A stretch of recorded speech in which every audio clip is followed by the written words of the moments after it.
Hello viewers, WhatsApp has introduced a new feature of picture editing before it's sent because it's little different from the previous procedure. So let's watch it on the screen. So now first of all open WhatsApp, then choose any contact and then click on attachment as we regularly do send picture. So select your gallery or camera, any XYZ, select the picture and now note this pencil like sign. Click on it and you can do editing before it's sent. Now lot of features available, so let me just do it. Crop.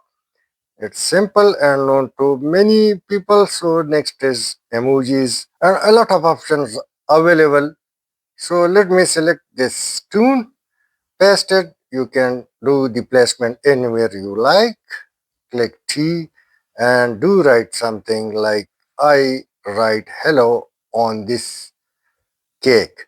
You can change the colors by clicking the pencil different color and its alignment sign. So click it left, middle and right alignment. Each time when you click, the alignment of the text will be takes place. You can also do placement or you may increase, decrease the size of the text.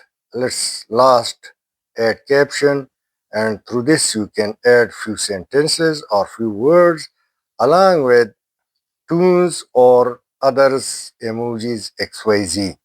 I hope you would have liked. Thanks for watching. Please share and subscribe.